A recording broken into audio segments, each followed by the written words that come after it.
Cooper Animal Hospital in 2015, and he has taught wet labs in otology for many years, and he really has a wealth of knowledge from the human side because he's been attending and participating in conventions such as the American Academy of Otolaryngology and Head and Neck Surgery annually, and endoscopic surgery of the sinuses Eustachian through the ear at Harvard Medical School annually, the annual Seattle Science Foundation Otology course, and he went to the 2023 VES annual conference in Sorrento, Italy, and that's just in the last 3 years.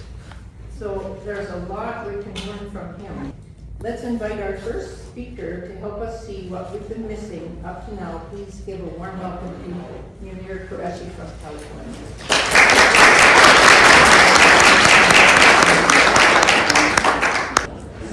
Okay, good morning everybody.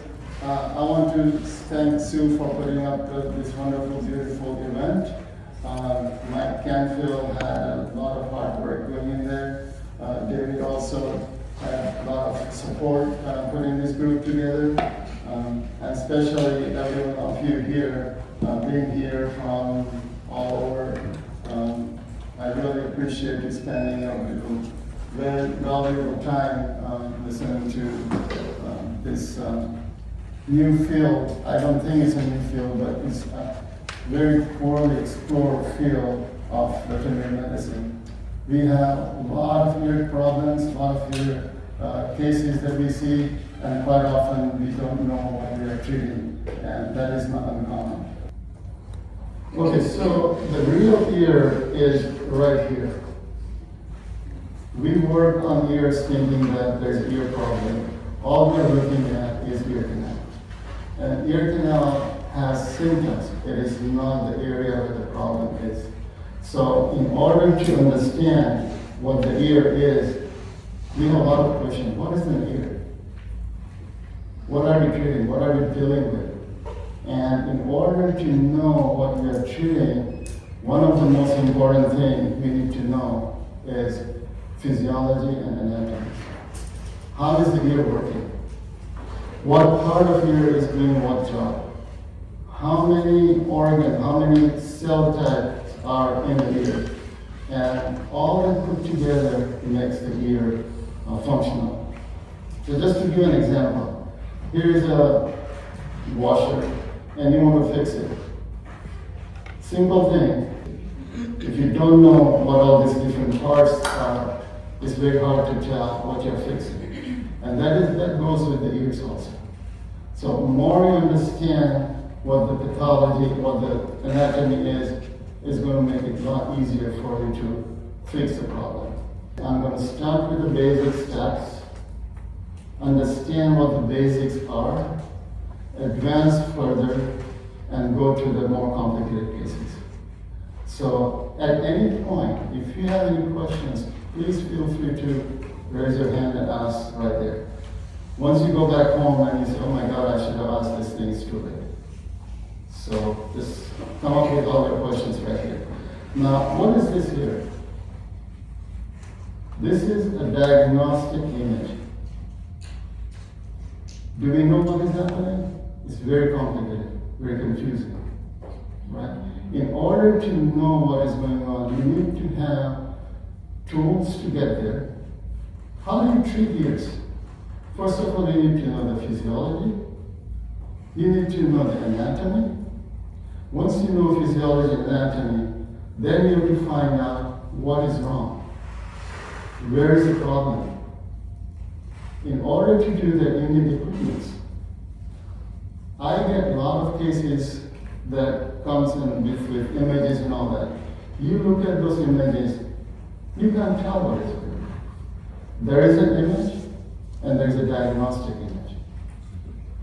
And if you don't have diagnostic image, you're going to struggle with treating. So once you find out what is going on, if part of the ear is having a disease, then you have to find out how to get there. Once you have diagnosed the problem, once you get there, and then you're going to fix the problem, how to treat that. So that is a whole process. Right now, what we do is we look at the ear, take a sample, cytology, culture, put the antibiotics, call it a quit, didn't work. That's it. Because we haven't identified the problem. In order to identify the problem, anatomy is the most important part. So let's start looking at that.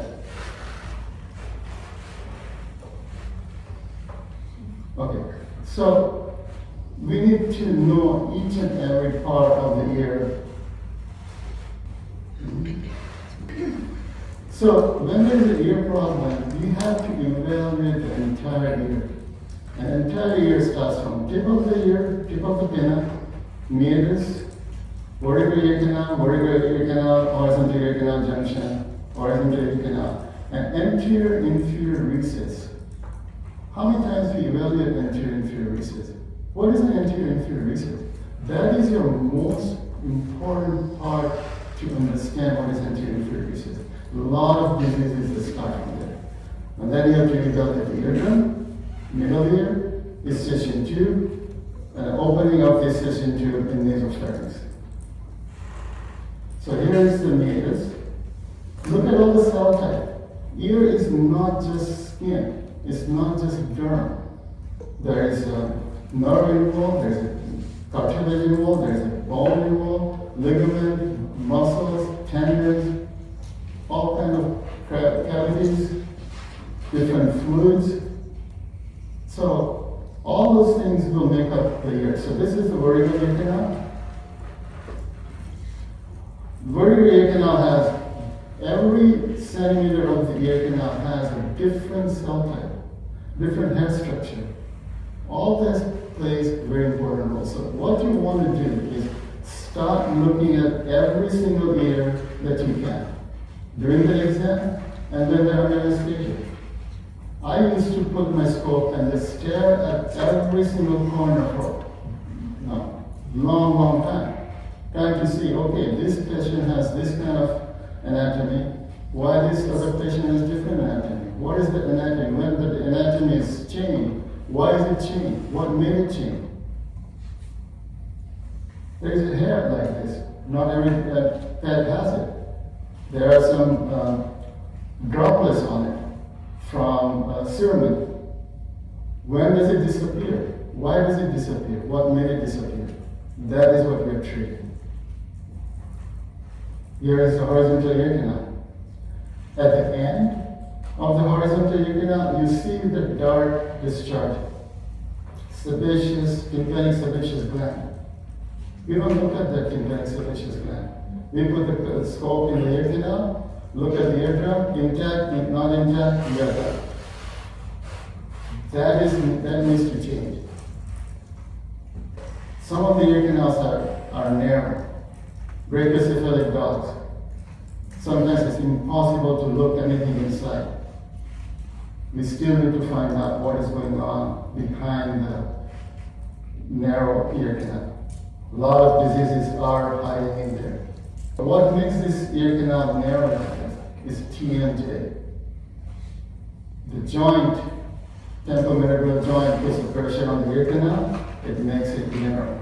This side is more normal. This is where the jaw is putting pressure, making the ear canal squeeze right there. Okay, here is the anterior-inferior recess. What is anterior-inferior recess? Anterior-inferior recess is made out of few different anatomies. The angle of the eardrum. Angle of the eardrum is anywhere from 45 degrees to, depending on what angle scope you're using. But the eardrum is at 45 degrees, sometimes it's 70, 75 degrees, almost flat eardrum. That makes a corner on the floor. So that corner is your anterior-inferior recess. That is squished by a large pars flaccida. Sometimes there's a bony lump. This dog doesn't have a lump, but there's a bony lump. And all that makes a squeeze at corner right here, anterior-inferior recess. What happens in the anterior-inferior recess? On the floor, you have sebaceous gland, tympanic sebaceous gland that produces the most amount of sebum in the ear canal. As the dog gets older, that sebum sits right there. Why does it sit right there? Because there's a tympanic hair. If you look at all the hair in the ear canal, The tympanic hair is very well seated into the bone. It is almost impossible to remove those, even surgically it's almost impossible to remove. So that becomes an anchor, and it starts holding the sebum that is produced down here. What happens when the sebum is produced, when the sebum gets old? It turns dark, it gets oxidized, it turns dark, and fills up the entire anterior inferior recess. What do we do when we look at the anterior inferior recess all packed? We sense ear cleaning solution, thinking that that is going to remove it. And everybody's going to wonder why. I mean, you use it every day. Why this crazy guy is saying, solution should be. What happens? What is ear cleaning solution? It's a detergent. Right? You don't put shampoo in your hair and leave it there. You need to wash it. You need to clean it up. You send that solution home. You have packed anterior inferior recess.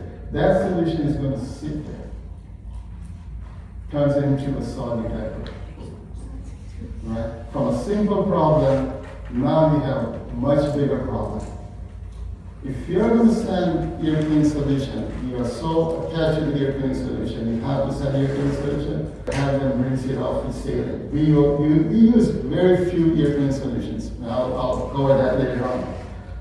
But they need to rinse it off. You cannot leave the ear cleaning solution in the ear canal. And then you have to look at the incision tube orifice in nasopharynx. Very important environment to evaluate. Sometimes the orifice is clogged up. There is a growth, there is a tumor, there is the posterior cushion. This is a posterior cushion that is much higher, much larger in some dogs and cats, and clogs up the incision tube and fills up the middle ear. What is the middle ear? Middle ear environment. Okay, we will get to that in a minute. Eardrum. We need to know the anatomy of eardrum also. Eardrum is a very resilient organ, very delicate. You can rupture it very easily, but the anatomy of the eardrum is extremely important. Towards the ear canal, the surface of the eardrum is squamous epithelium. That squamous epithelium is one cell thick, one cell layer thick. So the eardrum is called tricellular organ. So one cell layer of the squamous epithelium. Underneath is a fibrous layer that makes the eardrum bounce when the sound wave hits it. Underneath is a mucus layer. Mucus layer keeps the middle ear environment moist. That moisture, that discharge, needs to be emptied out. There is cilia that does that job. The ciliary activity is going to keep flushing that fluid through the incision tube into the nasopharynx. Okay. If the incision tube is clogged up, all that discharge accumulates in the middle ear. And a lot of time when you do the CT scan, the ear looks pretty clogged up. Find out, is it an infection or is it just the mucus built up in there? If you have some kind of a cold and you do the CT scan of your ear, you're going to see middle ear being full with that. Body will eventually flush it out. You do not have to go in there and do the myringotomy and take a sample and culture it. You're not going to find anything. In humans, kids get this thing quite often, even adults get this kind of condition quite often. They do not do anything. They wait and make sure that this is just the mucus that is coming from the cold. Once you have looked at the entire ear canal, this is a scope. I put it right against the eardrum. You can evaluate the middle ear through the eardrum. And these are the anatomy that you need to get familiar with.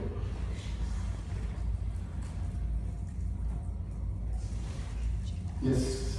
You said you can or you can't? You can. You can. Can. Yes, you can. Can. Okay. Yes. And you should. Because if you put the scope and you do not see this anatomy, there's a problem. Is it blue, black, purple, green, whatever color? It tells you what could be going on in the middle ear. So a lot of time ear canal is pretty okay. When you go to the eardrum and you see all of a sudden all kind of designs in there on the eardrum, we will see some of the cases down the road. That will give you an idea. Okay, now I'm dealing with the middle ears, not just the ear canal. We need to differentiate. When there's a disease here, we need to differentiate. Is the problem in the ear canal or in the middle ear or in the nasopharynx? You cannot look at the nasopharynx when the dog cat is away. Quite often you can evaluate the ear canal completely, and quite often you can get an idea how the middle ear looks like through the ear canal, through the eardrum. What animal is this? Is this dog or cat or raccoon or person or cat? Absolutely. And you can tell based on how the malleus bone is. You can see the middle ear septum. We'll look at all this anatomy in a little bit. Is this a right ear or left ear? Right ear. Why is it right ear? Because the umbo is turning towards the right. We are treating ears. Sometimes do we know whether we are treating right or left? It makes a difference. You know why it makes a difference? Because the middle ear structure flips. If you have seen the right ear and you think the round window is on this side, you go to the left, you think it's on this side. No, it's totally flipped on the other side. Everything in the middle is all flipped on the other side. You're going to be so confused if you don't identify whether you are dealing with right ear or left ear. And that happens particularly when you're doing surgeries. This is right ear. It's a little bit more difficult to see the middle ear, but at least you can see the eardrum and see what color that middle ear has through the eardrum. They have much larger pars flaccida. This is the lump, bony lump. There is so many anatomy in the ear, in the veterinary medicine, we don't have names yet. Anybody wants to put names, feel free to do that. This is the bony lump. Here is the sebaceous gland, and this is the sebaceous tympanic hair. That sebaceous gland discharge, the sebum will all pile up right here. And you can tell this is a young dog. There's very little sebum produced right there. Older dogs will have a lot more. Let's look at the different anatomy when we are looking at this. So this is pars flaccida, pars tensa. Let me know if you guys are taking pictures so I can slow down. This is malleus handle. Umbo, the tip of the malleus bone. Lateral process of malleus. Here is the tympanic hair. Sebaceous gland, tympanic sebaceous gland. This is anterior tympanic ridge. No name, that is my name. I don't know if you want to put some name there, feel free. But how the sebum comes out. So what happens here is ear canal is made out of skin. Tympanic membrane has a squamous epithelium, exfoliates. Then you have sebum right there. Then you have exfoliated hair. And that all packs in there. This is an excellent view of anterior inferior recess. Posterior tympanic ridge. There is a antrum. Antrum is right in front of the round window in cats and dogs also. So the connection between the middle ear floor and the bulla is a tympanic antrum. Very little small hole in between the two. Bony lump, ear canal skin. That is tympanic annulus. Tympanic annulus is where the eardrum goes, not tympanic antrum. That is the incision tube, pharyngotympanic tube. You can visualize that. And here is the whole anatomy.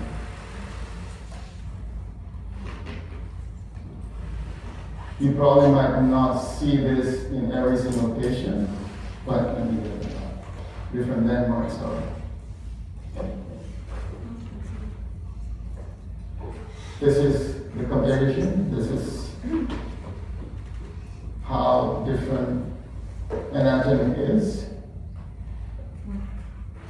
You want to be very familiar with every single thing if you're going to deal with the middle ear. If you're going to stay in the ear canal, then you still need to know because you know why ear canal is having problem if any of this.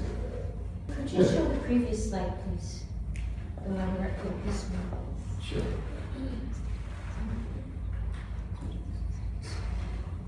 Okay. Looking at once you remove the eardrum, these are the anatomies that you're going to see.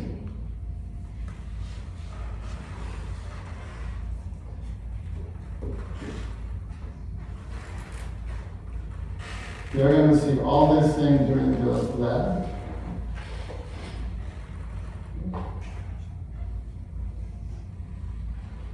Once you remove the eardrum, this is how clear middle ear is going to be.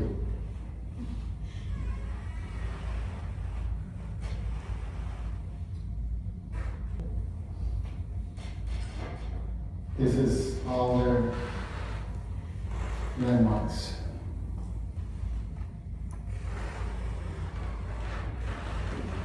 If you know these landmarks, you will be excellent middle ear surgeon.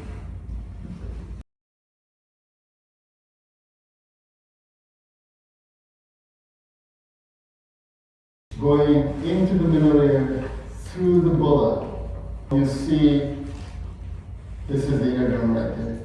This is annulus, tympanic annulus right there. There's a ring that is right around here. Malleus bone, incus. Incus is right there, long process of incus. Stapes. Incus stapedial joint right there. Incision tube opening right here. Promontory, tympanic plexus, all the nerves. Right here, dark area, jugular bulb.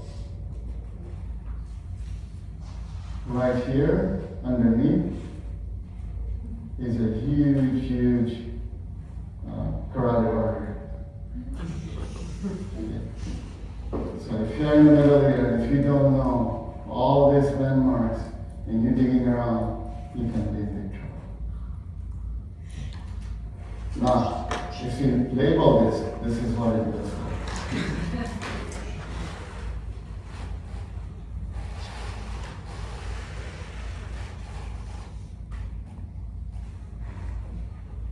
If you memorize all these landmarks, you will do well. It's not difficult.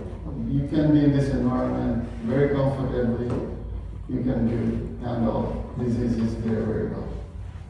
I'm not sure how many people want to get there, but at least you know this is what the ear is.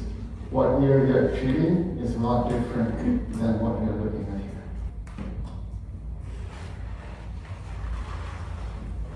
Now, what is the most important function of the ear? Hearing and balance. Do you do anything about it? Besides pray to God and say it's going to be all right. That is a huge gap we have in veterinary medicine. We are not treating it. That's a wide open field that needs to be explored. I want people in this group, to younger generations, need to start working on this. Science is very well developed in human medicine. Why are we lagging behind?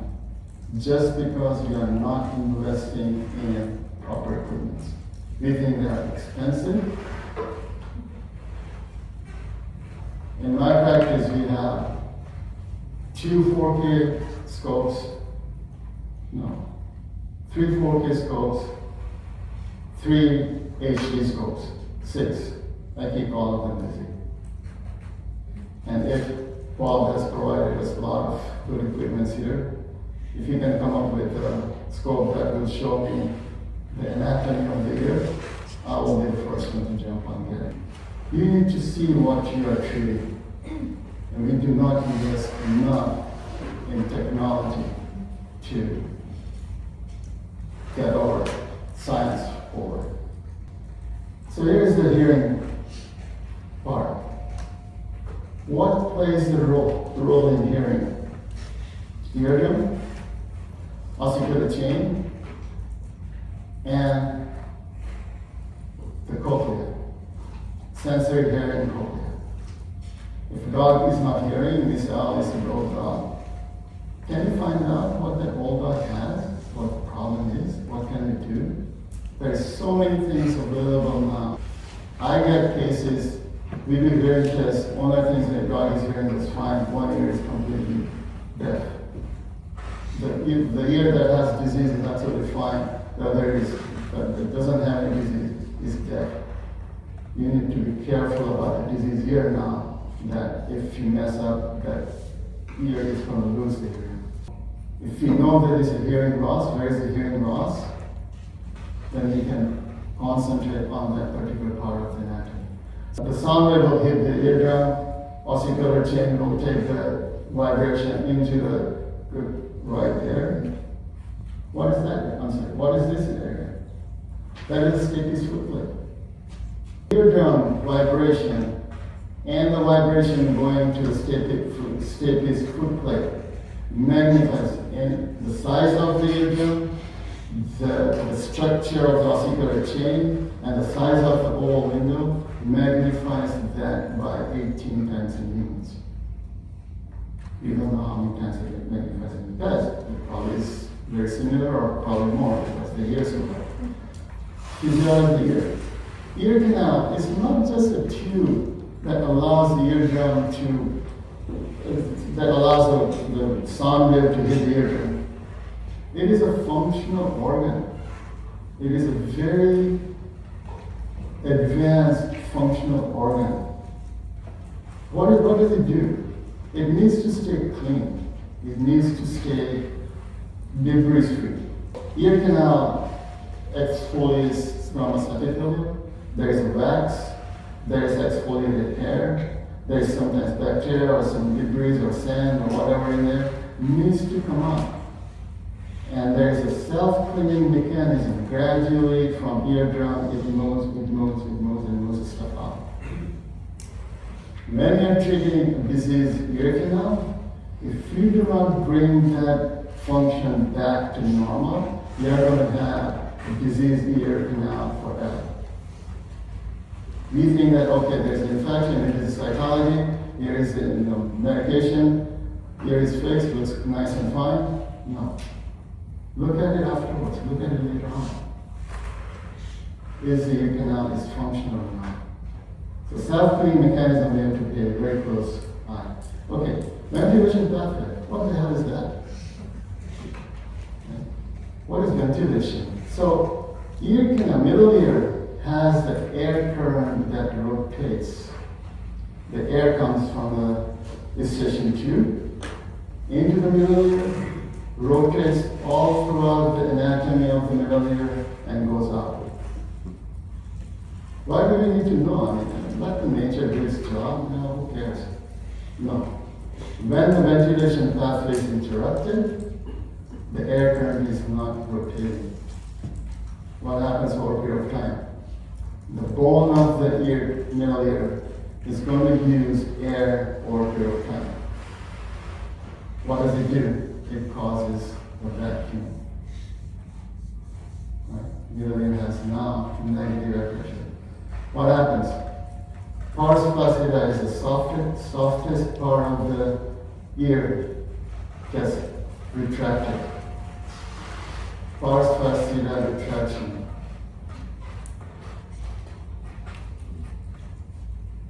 Now, if there is a pathway, there is a scar tissue in between, and a certain area is blocked through the pathway, that area will have retraction. So sometimes you have global retraction of the eardrum, so entire eardrum is retracted. Sometimes pars flaccida is retracted, sometimes anterior membrane is retracted, depending on where the ventilation pathway is interrupted. Most commonly, it is a pars flaccida retraction is most common. What happens when there is pars flaccida retraction? Number one reason behind cholecystioma. What is cholecystioma? Cholecystioma is one of the most difficult disease humans face and we face in veterinary medicine. Cholecystioma is a growth, ingrown skin keep growing. So you have eardrum. Eardrum has a perforation. The skin, by definition, wants to close gradually. But middle ear is filled with air. There's nothing behind it. So when the skin tries to grow, there is a hole. It grows inside, forming cholecystioma. So now you have skin growing in the middle ear. By nature, skin is going to exfoliate. There is no room for that exfoliated middle ear skin to go. It accumulates. Now you have a big piece of meat sitting in the middle ear. What does it do? Produces osteolytic enzymes, proteolytic enzymes. Osteolytic enzymes start dissolving the bones. Proteolytic enzyme is going to keep the middle ear soft tissue inflamed. Chronic ear infection. How many times you have dealt with pseudomonas that never respond? This is one of the main reasons.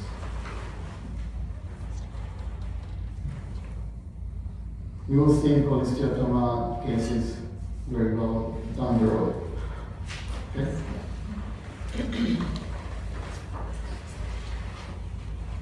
Balance. Where's the balance coming from? Vegetables. When there's a cholecystioma in the middle ear, it has produced proteolytic enzymes. All the infection is there, goes to the oral window, into the cochlea, vestibules. Now you have dog, cat walking with head tilts, circles. You also have, so facial nerve runs right here. So when the osteolytic enzymes have affected the bones, facial nerve gets exposed, gets the bacterial toxin there, you have facial paralysis. Facial paralysis comes right from here.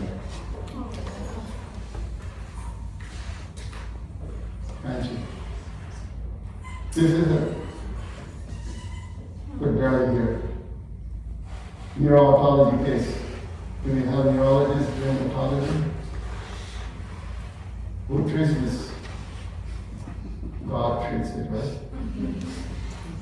It's God. Middle ear surgery. Removed all the debris, removed all the diseases from the middle ear. This is what it is. The incision tube is right here. And the last part in examination is your incision tube. Now, looking at this slide, what is it doing? We looked at all different physiology, anatomy, all that. What are we seeing here? Tympanic membrane, right? Pars flaccida retracted. Malleus bone, posterior malleolar ligament. This is tympanic sebaceous gland has produced sebum. This is the eardrum. See, this is not a healthy eardrum. You see something behind it.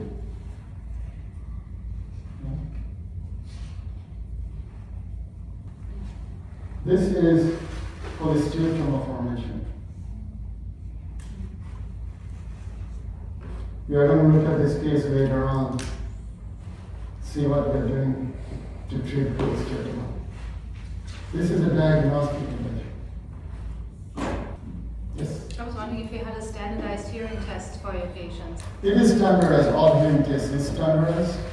We use the BEAR device, gives you different graphs, tells you what the problem is, whether the dog can hear, at what level they can hear, all that. The reason why we want to know about hearing is if the dog or cat, they don't matter, because they don't listen to you anyway. Dogs, you can train the dog with different, there are different devices that makes them hear. So there's a vibration collar, and it's like a thunder shirt, t-shirt, whatever, and has a control, and you can set it, sit means it will have certain vibration, tongue will have different vibration. So different kind of commands you can give it to them. One of the most concern people have is, my dog used to hear when I came home, I used to hear the car coming, door open, now the dog don't hear anymore. That bothers people. So you can click that and make dog aware that, yes, I am home, I'm coming in, greet you.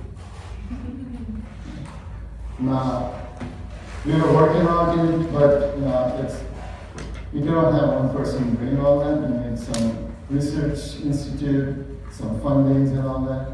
But there is a science already established that when you talk, the collar picks up different kind of vibration. And that makes you, when you talk to the dog, they can understand what you're talking. So there is two types of hearing. Motor neural hearing and bone conductive hearing. Motor neural hearing is basically sound wave hits your eardrum, the ossicular chain picks up the vibration, goes to the cochlea, and makes you hear. The bone conductive hearing is when somebody is talking to you, it's not only your eardrum picks up the vibration, your whole body picks up the vibration. And the exposed bones, long bones, they also pick up the vibration. So what happens in humans when a person has lost their hearing, they put cochlear implant. What the cochlear implant is basically is they drill a big hole in it. There's a thick bone right there. They put a device that's about this size and the screw is about that size and just screw it in. That device has a pigtail. And that pigtail goes and gets threaded into the cochlea. And it is really there. So over a period of time, right now your motor neural hearing is more advanced. But when motor neural hearing is not functioning, the bone conductive hearing will kick in. It takes some time, but the vibration from the skull is picked up by the device, goes into the cochlea, and sends a message, make you hear. We were working on putting the same device in dogs, but because of the anatomical structure, is a little bit off. So we have to back off. We need some fundings to continue with that kind of. Thank you.